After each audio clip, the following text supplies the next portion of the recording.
So thank you for joining us on Face to Face. My name is Umaru Sandamadu. My guest is Jantuah. She's been PRO of the Public Utilities Regulatory Commission, PURC, for many years. She also became General Secretary of the Convention People's Party, CPP, for 3 years, and then she called it quits. Now, the conversation we are having today, the Nkrumah's front, is it ever going to rise up? Can the Nkrumah's front be the third force? Is there even a third force? And also the utility sector, how has that been managed? Jantuah, you're welcome to Face to Face. Umaru, thank you. How are you? I'm well. I was a director, I wasn't an officer. Okay, so what's the difference? Officer is just the starting point. So you're a journalist. No. What I meant you've worked with PRC. That's what I mean. But both is correct. Yeah, I can say I was a PR director. PR and External Affairs Director. So not PRO, you were PR Director. Forgive me for reducing your rank. And because I'm a woman, they should, at least I did well. I am very sorry. Congratulations. But how are you doing? I'm fine, thank you. Did you have to quit PURC, or you retired, or you resigned? No, I haven't even got into or you were sacked? Like sack and resign. You get me? explain the difference.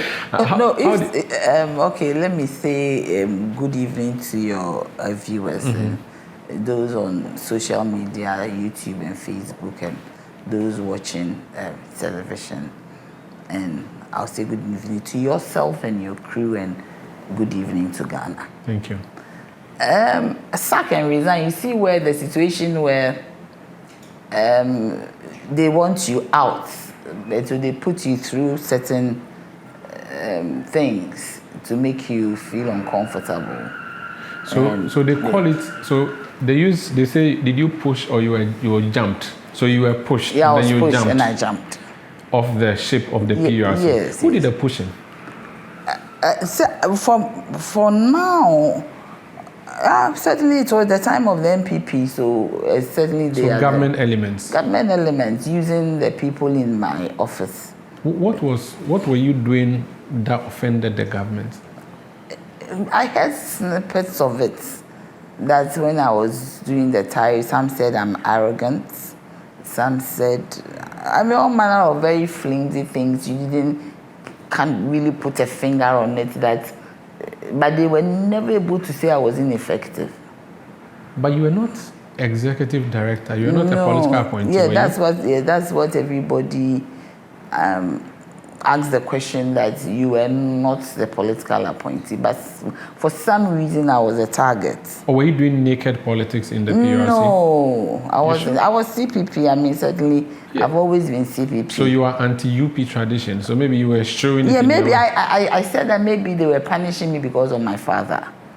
Because my father was with Nkrumah, and he was anti, certainly, and he was part of the people who fought for the independence of this nation and stood with Nkrumah. And he, being an Ashanti, they never forgave him. He actually came from the royal home.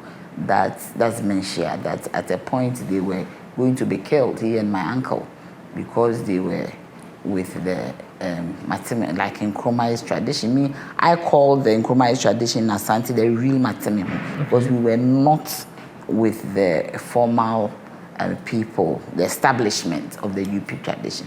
So sometimes I just thought in my mind that maybe they were punishing me because of my dad, because I was, and my anti-UP was not very clear, because I was a public servant and I saw myself as a public servant. And I saw myself that I should work for Ghana and my nation. And I saw myself as the Bible says that whatever work you are given to do, you do it as if you are serving God. And that is how I did my work. Interesting. But so were you directly involved in tariff adjustments? Yes, I was the one who would communicate it. Yeah, but you're not the one who authored it. No. Were you not just mouthpiece of the organization? I was just a mouthpiece. Or you also had a role that included calculations and deciding? No, I didn't. All I did was, I sat in meetings to understand the dynamics of the tariffs. There were times I even had to tell them what the public would think. I was like the boundary spanning. I don't know if you did journalism, but the boundary Yes, span. I'm a student of PR and journalism. Okay, that's fine. So you know about boundary spanning. So I was like a boundary spanner, the systems theory. Yeah. So I would span the boundary and come and say that this is what the people are looking at. And we had a very vibrant media press call. So we call it the devil's advocate in journalism.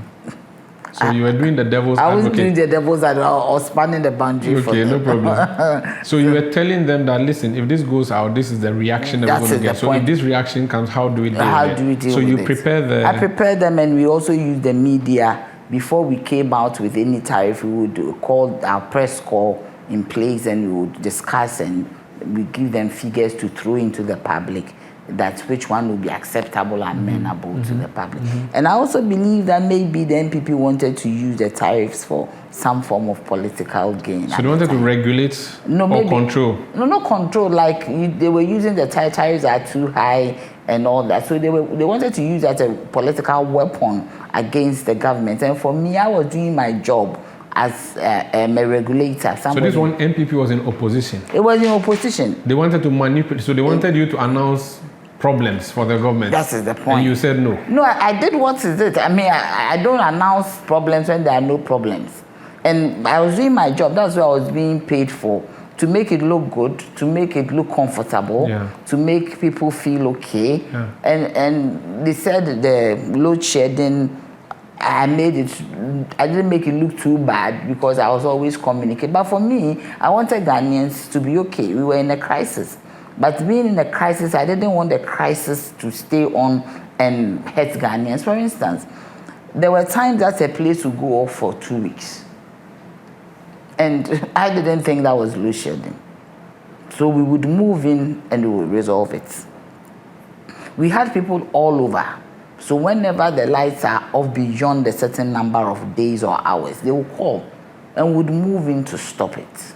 Do you get me? So I don't know what it is. Now I'm in politics. At that time, I didn't understand it. But now in politics, maybe it was some form of mechanism to make government look bad. But I was doing my job, and I was making sure that in the crisis that we were, Ghanaians would have life easy. So if somebody goes off for 2 weeks, certainly it's not load shedding. Yeah. And if the utility leave it as it is without looking at what it is, we would ensure. And we had a very good working relationship with my boss, with everybody, and I was the one out there. So we would ensure that people don't go beyond certain hours. Did you have any member of the Akufo-Addo government come after you when they came into office, for which reason you had to quit? Did anyone come after you directly? No, nobody actually came after me there. But so it was in-house politics in your office? No, but you could hear. Yeah, but you could have ignored. No, when these things happen, right, you don't just ignore it. And I've seen it now, I've seen it several times. Before I didn't understand the dynamics. You don't just ignore it. That your own colleagues will just get up and say they don't want you. What do they mean? They didn't employ you. I mean, typically, at a point, I left because I wanted them to know exactly what goes into being the face of the PURC. Because I heard comments like, if she goes, we can do the job. But truly, ever since I left, the PURC is not what it is. I'm not arrogating anything to myself, but I'm saying it was a lot of work that you need to deny yourself. Read more. Do a lot of learning around. I remember when all the issues were going on and they actually took me to the BNI and all manner of places, to Yoko, CID, everywhere. To investigate you? To investigate me. And my boss, my chairman told His Excellency Baumia that don't do this to this girl. We have trained her. We have trained her in engineering. We have trained her in tariffs. We have trained her. If you let her go, you are throwing away an asset. Do not, I'm pleading with you, do not let her go. Because if she goes, this sector is going to suffer. I was almost like an uncle. I'll call this person, call that, but whenever there's I wanted everybody to be all right. And I was actually trained. And I had a boss who was great, Mr. Sapon. That Samuel Sapon would actually teach you the rudiments of the job. And I had worked there for about, I think, 8 years before he also came. And I learned a lot. So when it happened like that, I think one day I got up and I was like, what is actually going on? took me to BNI, stripped me naked, put me in a cell, put handcuffs on me. Stripped you naked? Yes. I mean, yesterday I went to church and I was praying. I asked God to help me to forgive. That's how bad it was? Yes. Yesterday I asked God that He should help me to forgive, and because it just flashed into my mind, and I remembered how a lady said, "What is the color of your hair? What is the color of your eyes?" Remove everything, and they put a garb on me. And sent you into the cell. And sent me into the cell. As I sat there, I asked myself, is that how Ghana thanks you when you leave everything and you serve your people? How long did you stay in the cell for? I think in a day or so. So you spent the night there? Yes, till the next day. Did you meet other people in the cell? No, they made sure I was there alone. What was going through your head? I remember when I was lying there, I'm a Christian, and I was angry, and I was like, is that how everything happens? Is that how things happen? And I'm like, I think I stayed there for 2 days, and I remember, and I'm like, is that how it is? Then I was angry, and I started praying against anybody who did this, and I heard a still voice telling me, do not pray like that. Pray that somebody out there will ask where you are.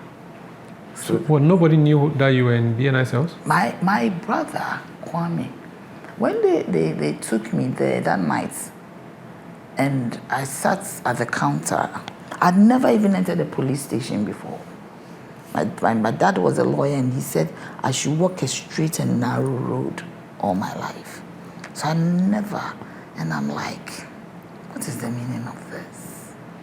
And the lady the accounts person who was with me and everybody, when we were going, we sat in the same vehicle, and she said, Madam, look, I told these people that you are straight.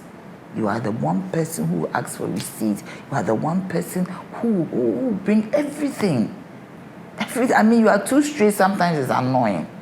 So I told her to keep quiet, because the environment in which we are, it's not good. And I told her that she has younger kids, and whatever it is, I'll take the fall for her.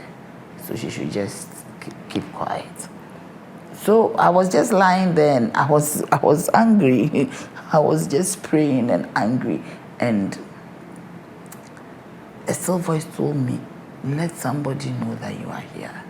But before I was taken there, the only number I remember without going to my phone is Kwame's number.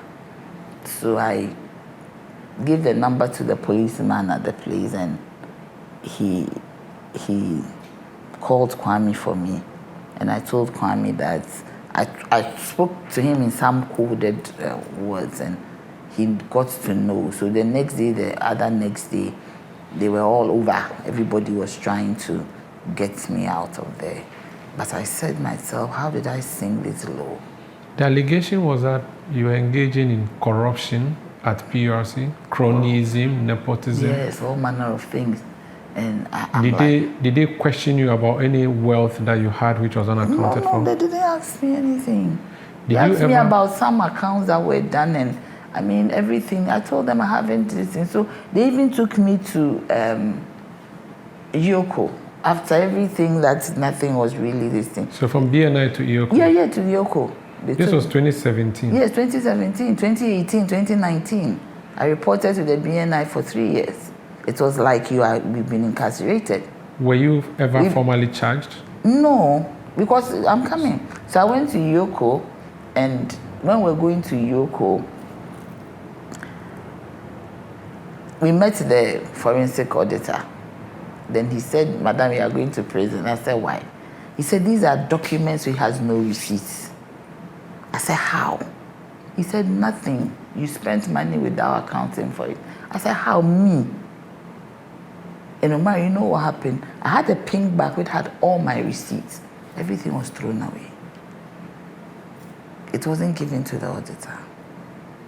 But in between, when we were in BNI, I always said that BNI saved me. At a point when we were going through everything, I said that what they are doing is wrong. So they should give me everything for me to look through. So they did photocopies for me. And my case, the person who was in charge of the matter said that, give it to her. So they gave it to me and I started looking through. I was sitting in the same office. So as I was looking, I said, what these people are saying is not. So I just looked through. Then I felt a sharp pain. Then I collapsed. So when I collapsed, I was taken to the hospital. I couldn't walk, I couldn't talk. And they said that I've had a system collapse because maybe whatever I was going through, and I went to the hospital. So when I went to the hospital, I was in a wheelchair and I went to Akai. So I took an excuse duty to the BNI that I can't come and report because, and they said they don't accept notes from private clinics, so I have to go to a public clinic. My intention was to just go to SNIT to get an excuse duty. When I got there, the head of SNIT looked at me. I went with my boss, who was his friend. He looked at me and he said, Nanaya, you are dying. You are not well. You are not leaving this hospital. Who allowed you out? I was sitting in a wheelchair. So he said, no way, you are going to be admitted right now. So I was admitted and I went through, I was there. Nothing was working in my body. I had infections, bacteria, ridding my body. Is it from the cell? Yes. While you were sleeping on the floor? Yes. Bare floor? Yes. But they gave you something some to wear? mattress. No, I was wearing that thing. Some mattress, very old. I mean, I don't want to go there. And I'm happy you know there's something like that. So I picked the bacteria from there, very stubborn bacteria. And it was ridding my body and I was getting septicemia. And they gave me 85 ampoules of ceftriaxone. And everybody thought I was gone. But I survived it. So after 3 years in and out of Iyoko and BNI, you were just told to go? No, I mean... They didn't take you to court, nothing? Let me just... So I had these documents. So the photocopies that I did, when I got sick, I just left it. So when I left it, I forgot about it. I didn't even know. I was still reporting. Then I came home one day and I saw the Iyoko letter, but there were no documents. So I told my boss that, said these people, they won't bring any documents. So he said, no, how? It is their duty to bring documents for us to cover it. Because, I mean, we have receipts, we have everything. And when we went to see the auditor, there was nothing. And so I asked my boss, said, where did you put the photocopies? And he said, Nanaya, I can't find them. I said, then I'm going to prison. He said, no, but they can't do that. They should bring it because it's in the office. So he called them. They said they can't find it. I didn't bring any receipts. Because of time, so just in summary, So eventually I found the documents. And this one I want to say it even though I got home and I've said it so many times and I say it to the glory of God. I got home and I told my children that I'm going to prison because whatever is there are no documents. And my son, the older one, said, Mommy, you are not going anywhere. You are not moving an inch. He said, Mommy, we are praying tonight. I said, let's cannot find the receipts. He said, no. So we prayed and prayed. By 6 o'clock, Mr. Sapon called me and said, Nanaya, I found everything. Documents. The doctor found everything.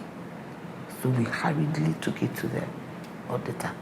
He said, because it's a public thing, I don't want to bring it. He was just like, so we put everything together. He said, oh, this is more of administrative. There's no criminal, you haven't stolen money. So that's how it ended? That is how it ended. I'm going to take a break. When I come back, I'll ask you about the state of affairs at PURC now and our utility space, the back and forth that the PURC board had the PURC boss had with the ECG board. ECG, okay. What do you make of that before we talk about your exit from the CPP executive position and whether you're still a member of the CPP? Okay. And then we look at national politics. This is Face to Face. Please stay with us. You're welcome back. My guest is Jantuah. So you've told me how you went through what you went through, your ordeal. You feel you were violated. Are you going to sue the state or you leave it to God? No, it's not necessary. I think if I tell you, we don't have time, but God has done so much. It's amazing. I mean, he has avenged me in so many ways. And he said, I'm the Lord. Vengeance is mine. I'm not interested. No. It's even good that I left. It was a way for me to... I had been in public service all my life. I worked at GIPC, Free Zones, and PURC. So for me, the exit was... And I decided to leave. I mean, nobody really pushed me out. Okay. So I said, enough. If I've done all this and I'm still going through this. I was thrown out of my official bungalow. My things were thrown on the street and all that. And what do you mean? yes, my son was locked in the building and all that. You see, the trauma, when everything came out, my son and my father was alive. And that is the most, he said, Nanaya, leave. My father actually cried. He said, Nanaya, leave. I've seen you on TV and leave. You've done what you have to do. Go. You've done your best. I'll find a place for you to live. I will do whatever if you want to come and live in Kumasi. I remember the first day I went to Kumasi, after everything that I was allowed to leave Accra. And my dad saw me. He was just touching me. Nanaya, is everything okay? And I said, no, I should not stay in public service for this to happen. And so you regret working in the public service? No, I haven't regretted. I have contributed to, I love Ghana. I love Ghanaians. I love everything Ghana. I mean, as a young person, I didn't even want to travel, even though the opportunity to travel outside Ghana was there for me. I'm the daughter of a former politician. I'm the daughter of a lawyer and a pharmacist. I grew up well, but I wanted Ghana. I was always in the zongos and you find me everywhere in the markets. And I mean, I'm happy with the people. Do you get me? So, you're looking at the PURC from outside now. What do you make of the PURC and the back and forth with the Electricity Company of Ghana on the Doom Sort timetable? PURC has become politicized and a bit weak. Do you get me? Because if they weren't and they were given the kind of support His Excellency John Dramani Mahama, His Excellency Atta Mills, His Excellency Kufuor gave us. And you work under all these? Yes, I work under all the presidents. His Excellency Rawlings, I wasn't there, but he created PURC. If they had that kind of presidential support, things would have been different. Currently, they don't have presidential support? I do not think so. What kind of support do you think Akufo-Addo should give to PURC that is not? What he hasn't given to PURC is the fact that PURC is his advisor. The law states categorically that the PURC advises government. Is he not allowing the PURC? I do not think so, because if it was so, some of the things that we are seeing wouldn't have happened. Between the battle, ECG on the one side and PURC on the other side, whose side are you on? I'm on the side of PURC, certainly. PURC is the regulator. And if the PURC is not getting information from the ECG, is not getting the cash water for ECG, is not paying what they have to pay, not giving them adequate data and all that, then I am on the side of the... And even when PURC sanctions a utility, you don't behave the way ECG behaved. Because it's corporation. It is a sector, but you have somebody who is regulating the sector. And you need to listen to your regulator. It's always good to listen to your regulator and let your regulator help you if you have challenges. Who needs to intervene in that? Is it the minister, NAPO, or the president? It is the president. What would be the role of the Minister of Energy? The minister is the owner of, the boss of the utilities. You get it? So the neutral person in this space is the president. Because PURC is not under Energy Ministry. It's not under Energy Ministry. So the Energy Minister will protect his entities. Yes, and he has to protect his entities. And then the president, who is outside the two parties should intervene. Yes, he should intervene. But even if from the very beginning, if he was engaging the PURC, it wouldn't have gotten there. If you were at PURC now, with all the issues with the power sector, would there have been an insistence on a doomsday or load shedding timetable? Of course, it's communication. Those days I used to insist on certain things and it was done because I would back it with data and I'll back it with adequate information. So whoever is there should be able to be on the side of the consumer. Yes, the PURC has a role to be on the side of the utility regulator, the side of the utility, ensuring financial viability, but on the side of the consumer, ensuring good quality of service. Good quality of service also includes a load shedding schedule. Because if I have a load shedding schedule, then I would know, for instance, today, if we were in some form of doom, so of which we are, and I know that my schedule is off today, I won't tell you to come to do this interview. I will say, Umaru, come tomorrow I have light. But granted, you came, which has happened before, that a media house came here and wanted to interview me. When we got here, the lights were off. You cannot proceed. You cannot proceed. You can't plan. You can't plan. And it's also part of quality of service. So certainly, there's the need for a load shedding. The PURC is sounding helpless now. How can it be helped? You're saying that still has to be the president? Yes, it has to be the president. Because if the president doesn't back them and give them that kind of support, they are independent. So it means that, because if you are independent, then you have utilities, 4 of them who have their minister with them, and you are independent and you are alone, you should have somebody also backing you. You should have a godfather. Yes, not as if the person is dictating. His Excellency John Dramani Mahama never dictated. When we did our tariffs, we just announced it. He was okay. If he saw the tariffs and he thought that it was too high, then he would call us, everybody around the table. I remember the way he used to call sector. After he had gone through everything and see that, okay, I need to pay subsidy for the vulnerable group, then he will call, Seth, do you have money? Or if he has to buy crude oil to support the sector, then he will call, Seth, do you have money? The sector needs some money to do ABCD. He never ever, and he made it clear to the Ministry of Energy that the PURC is independent. They are not under you. You collaborate. And made it clear to all the utilities that listen to PURC because they are the regulator. He did that because his experience as the NCA boss taught him that the regulator is key. How did he handle your rolling out of a load shedding timetable in the height of doomsday? He was for it. And he wanted the load shedding timetable. He wasn't angry with you people? No. He sometimes... That you're making his government look bad? No. He never interfered. I mean, to be very honest, I really enjoyed working with him because I had worked with His Excellency Kufuor. Most of them were suspicious. But he was very open. Very, very open. I mean, he made work so easy. My boss will tell you, he made work so easy. He didn't politicize it. At a point, his people were even upset because there was so many demonstrations. And I remember one day, Colonel Bevlo Latte called us to his office, the National Security, and told us, coordinator, and told us that the people are saying you are Shanties who are there destroying our government. But my boss thinks otherwise. He believes that you are doing your work. And that is how His Excellency John Dramani Mahama was. He didn't think about politics when he came to the energy sector. Let's move on and do politics. Why did you enter the CPP neck deep and even decided to run for office and became General Secretary? CPP has always been my party. But because I was a public secretary, my father formed CPP.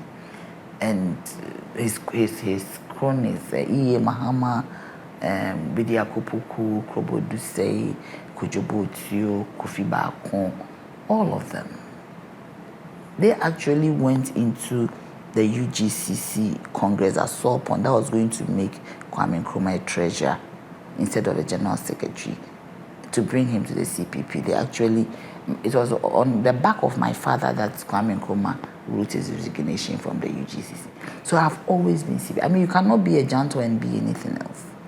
In my home, my mother is UP, but my father was CPP. and we all gravitated towards my father. CPP from Ashanti. From Ashanti. Can you imagine CPP from Ashanti? So, I mean, certainly, I've always been CPP. But you had not held a party position before? No. Did you hold a party membership card? Yes. Okay. Yes. So, how easy was it for you to go straight for General Secretary? That was like a high position. Yes. Because you came to meet people who were active I there. I competed very well.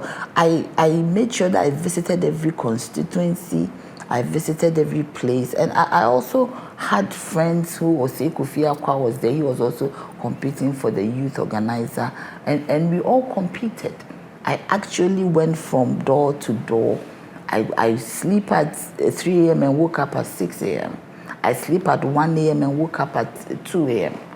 1 hour sleep, and I was on the road. Why did you go for CPP and not any of the other major political parties? But you knew that CPP was a distant seventh. That was not the point. The CPP has a very good brand, and I had the hope and conviction that with the right kind of policies and the right kind of programs and the right kind of visibility, CPP could come to power. I still believe that CPP can come to power. You seriously think so? Yes, I do think so. This same CPP that we know, or a different type of CPP? Yes, it has a good brand. A few things went wrong, yes, but CPP has a good brand. Why did you quit? You see, for instance, when Joshua Malema came, Joshua Malema mentioned only... Julius. Sorry, it's Julius. Yeah. He mentioned only CPP of all the parties in Ghana. So it tells you that with the right kind of policies, CPP has a good brand and a good foundation that has to be nurtured. You stayed for just 3 years and you ran away. It wasn't just. 1 year in CPP is a learning curve. Yeah, but for you to have come with all those hopes and to just be... You were sacked, actually. Was I? Yeah, because you were given an ultimatum to resign and you did. So another pushing. So you've been pushed twice. You alone. Is it you as a person? Is it your character? No, which one are you talking about? You were pushed from PURC. Oh, PURC, nobody pushed me. No. You know, if I had stayed on. No, you've explained how you were pushed and you jumped. But I'm saying that if I had stayed on. Listen, you were pushed and you jumped in PURC. Mm-hmm. In CPP, you were again pushed and you jumped. I wasn't pushed alone. You were, yeah, I know, but you were pushed. They said the whole group should go. Yes. And you still left? Yes, I left. So a whole group. Because of incompetence. Oh, that's not true. I mean, what is incompetence? Why would they ask you to leave if you were effective leaders? Oh, but today they wish I was there. No, but at the time they thought that you were. But that is politics. You wish that I was gone, but today you wish I was back. But at the time you were not effective. That's why they asked you to go. Oh, how were we not effective? I mean, why would they issue that decree to you people? But the people, when they issued the decree, I challenged them. But you see, because I loved CPP, I didn't want to do anything that would bring the name of the party in disrepute. I could have challenged it, but I didn't want to. Do you get me? There are times you don't want to put this party's name in disrepute, going to court. Because, for instance, before you send somebody away, I said this, Reverend, there's a process. You have to go to the Central Committee, bring an accusation against the person. Then, if the accusation is viable, you take the person to the disciplinary committee. The disciplinary committee will then decide whether the person should go to NEC. We turned it upside down.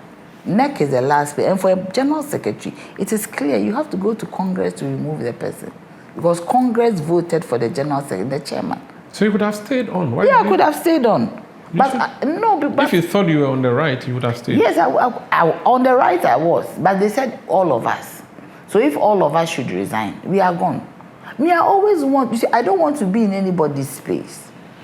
Omar, do you get me? Yes. Whilst I was on TV, talking, working, some people thought maybe I was becoming too popular. But CPP was becoming popular. Do you understand? Anytime I mention... You and your brother both pushing CPP agenda. Yes, pushing our agenda. Do you get me? So it was good. But now I left. But are you still a member of the CPP? Yes, I am. So you're still CPP? Yes, I'm CPP. Do you have another position in mind? Will you go for flag bearer? They say they don't have a flag bearer. They may not get a flag that bearer. one, they have a committee Your now. communications director says the way things are going, they are labra. No, but there's a committee, and I don't see... That committee itself is being questioned. The Sobojo committee? Yes, the Sobojo. Oh, they are questioning. There are members of your party who think that that committee has no locus. Okay. It has no legal backing. Okay. I don't know about that. Do you support the Sobojo committee or you're against it? Well, I'm not against it. I mean, I'm very neutral to it because I'm not there as general secretary, and they have, you see, they formed an IOC. That one collapsed. Now Sobojo committee, we should, the optics don't look good. We should try and bring us. That's why you are saying we will never come to power. Your communications director says you may not be able to fill the presidential candidate this year. If now they based on everything that's happening. No, now if they have a committee, we are gone. So the communication director too is not there. Well, so, he spoke to me as communication director. And he spoke to you? Yes, Soprano. But is he there? Because he was with us. So it means he's no more? No, but our team, yes, our team is gone. Do you get me? We were in the lead of the team. Maybe he was not elected like you, so that's No, but we appointed you, and once we appointed you, then it's all of us. Do you get? We are a team. That's why I always said that my deputy is still there, and sometimes I wonder why. But your chairman is also still there, right? I don't know what the arrangement is. Yeah, your chairman. So if they said you should all go, you have decided to obey. I obeyed. But your chairman is still and that one is a prerogative, but me, I obeyed. Because I thought that, you see, me, I don't like being in the spaces of people, and I always want to prove a point. Because I know what I go through to do what I do. I know how I sacrifice to do what I do. Sometimes the sacrifices that I make, most people will not make it. So if I'm doing something, people think that, oh, I mean, I'm having it easy. For instance, one of your sister stations, I appear in the morning. I wake up by 5 o'clock. By 5:36, I'm on the road. How many people will do that? For the CPP? Yeah, for the CPP. Do you get me? Why? Okay.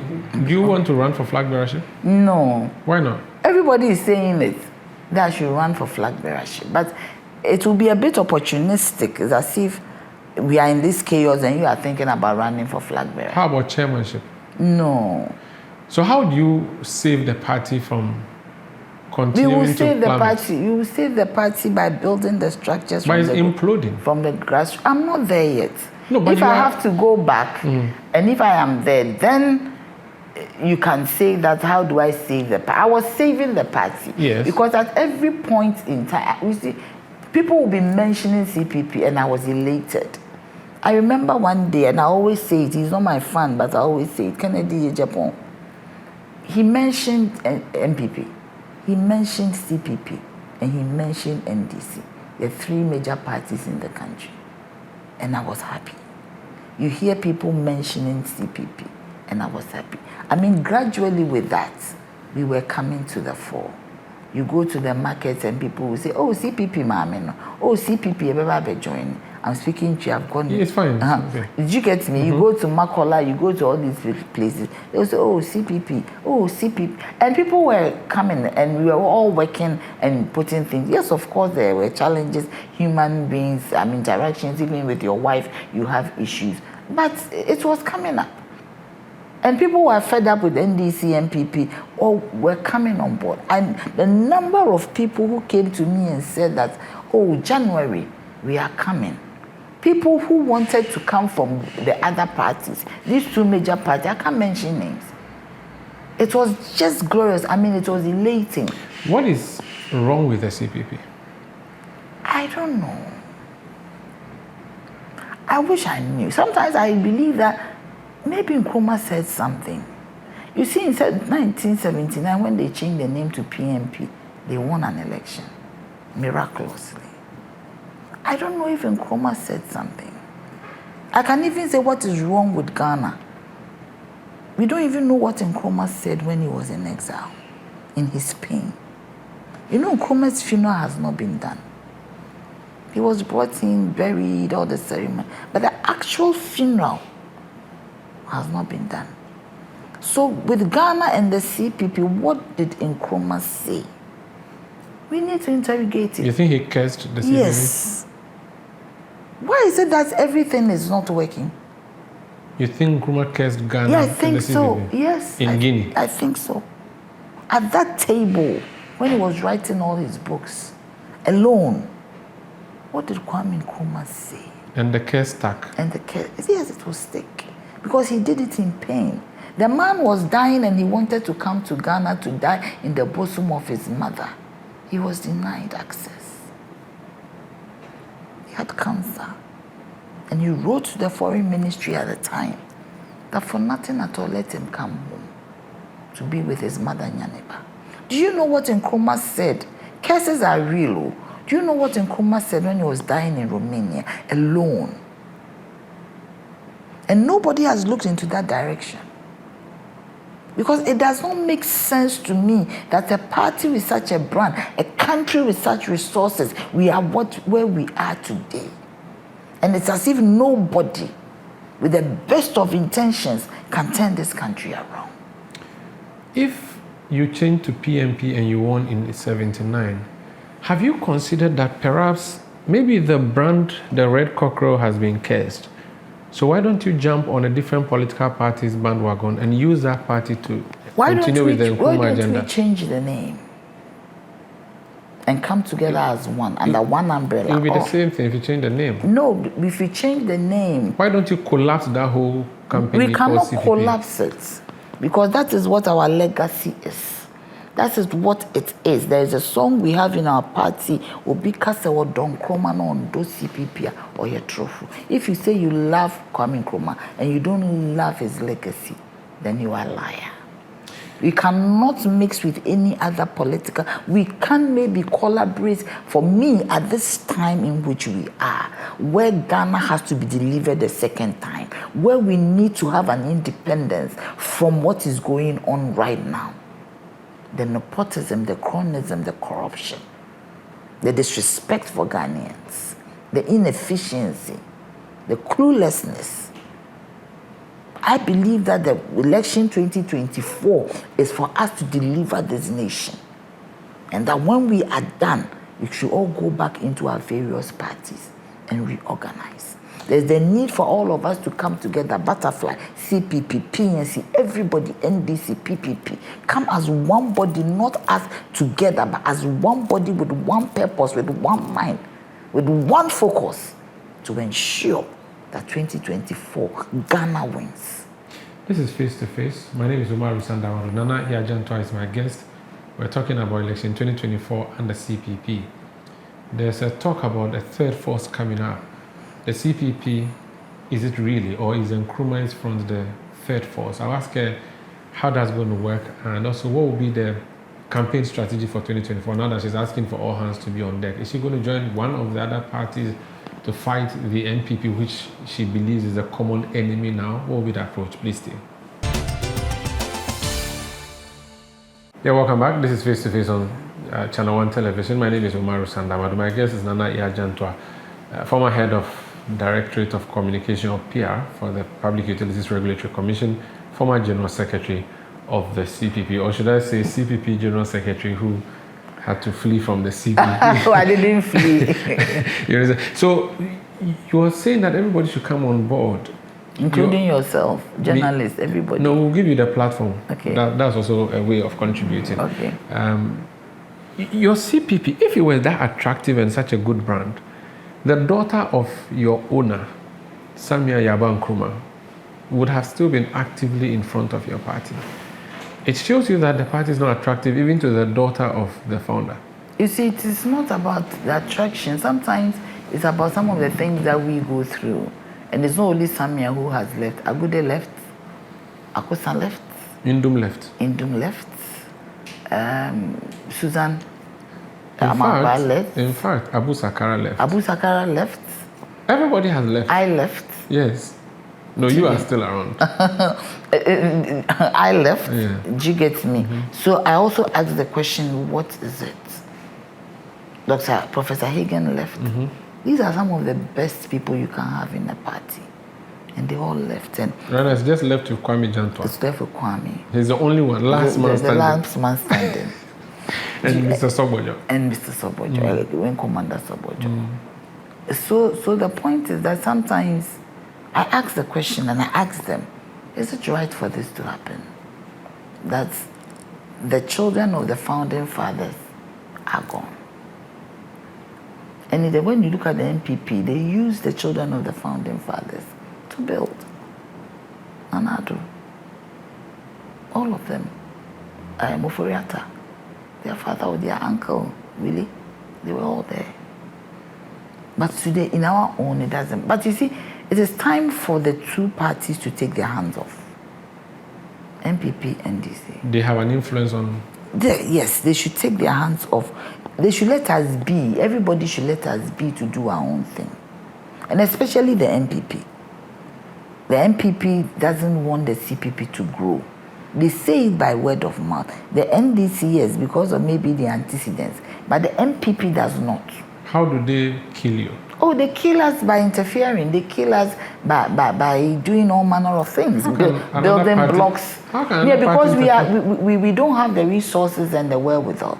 They bring people in there to do all manner of things. So influencing people. So there are molds in your party or agents of... Like influencing people, not more. The people at CPP, all right. But they will influence you to a certain point. Do you get me? It's not everything that you say publicly, but I believe especially the MP, because that antecedental hatred, rivalry is still there. Because they still talk about Kwame Nkrumah. They removed 1st July as a holiday, the day that we became totally free. A Republic Day. That is the day Ghana became totally free. They removed it as a Remembrance Day. Brought forth August. Kwame Nkrumah's, the 2 CDs with his effigy on it, they have taken it off. So it is clear that when the NPP is in power, they make sure the only person who was in power is President Kufuor because he is a liberal. He wanted to bring everybody on board as one united party. And that's why he said 2008, 2001, CPP was doing well because President Kufuor thought that, yes, we are bigger now. But that is not the point. We have to bring everybody on board. But this new one doesn't believe so. They still hate Nkrumah because they are the core of the UGCC, the antecedents, the ancestors of those in the UGCC. There's the conversation around the third force. Alan Chamantin is leading one. Kwame Bedi-Akucheda is leading another. There are several other independent persons who are running, and all of these are geared towards having a third force. What are discussions, if there are any, and do you think that all these small groups can come together and have a proper third force against the duopoly? You see, politics is about ideology, and Alan is doing great, but his ideology, yes, he has some Nkrumahist tendencies. If he has to come out as an Nkrumahist, and I thought that we could all gravitate around him for him to be a good leader for the Nkrumahist front, because all his policies that he was doing at the Ministry of Trade was towards that. But are the people following him ready?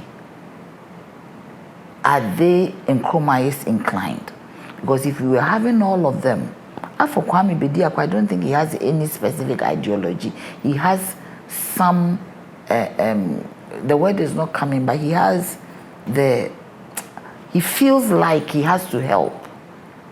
As a young man, he can do something for Ghana. But when it comes to, Alan is from the UP tradition, but he has some Nkrumahism in him. But the people following him. Left to Alan alone, we could all come because he is a very popular candidate.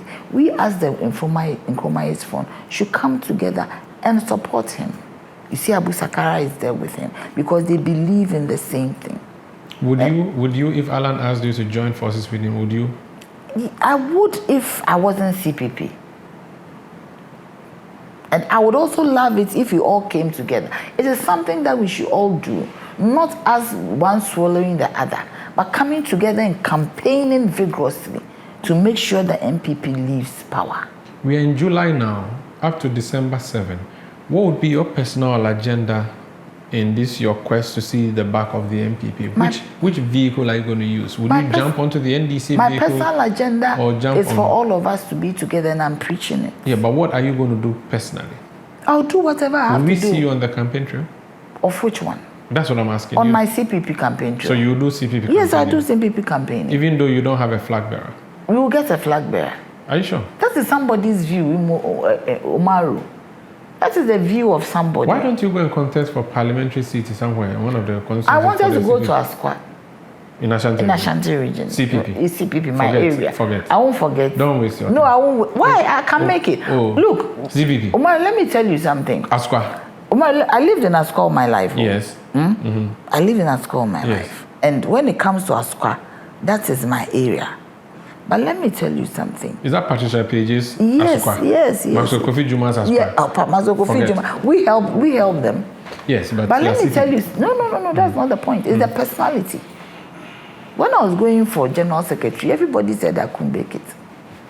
Big people in government called me that their security told them that I was going to lose.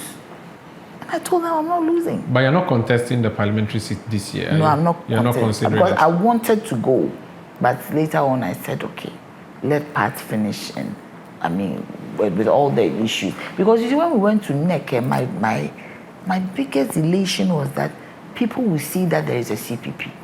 Because then Ghanaians will see that we have some numbers, we have some structures at the grassroots. Because everybody will say, oh, CPP is just you and your brother Kwame. But I was happy that when we went to NEC, everybody would see that on TV we're making resolutions, we're making changes to our constitution, we're making a timetable for flag bearer elections, for national elections, for constituency elections. And the way it turned out, I was very sad. If by December 7 you don't fix your mess as CPP and you don't have a flag bearer, and you go to the voting booth, who would you vote for? That is my secret. The people who support you would want to know so that they follow. I'll vote for whoever I think can change this nation. That's if my party doesn't bring a flag bearer. Would you join the NDC? I haven't thought about it yet. I'm still with the CPP, and I believe the CPP has a good brand. If Akufo-Addo invited you to help him with this government to give you an appointment, would you take it up? No, I wouldn't. If Muhammad won and gave you a job, would you take it? I would. If Baumia won and gave you a job, would you take it? No. So you also hate the UP tradition? I don't hate the UP tradition. I've worked with everybody and I know who is good. I know who is sincere. I know who is honest. And if you are juxtaposing, I know who cares. I know who doesn't trick. And I know His Excellency John Dramani. I've actually known him for 30 years. He's a good man. So sometimes the things they say about him in the public, I sometimes wonder, who are they talking about? Because it does not fit his personality. Nana Jantuah, former General Secretary, CPP. Thank you for joining us on Face to Face. You're welcome. And my name is Umaru Sandamado. Thank you for watching us. Please stay with Face to Face.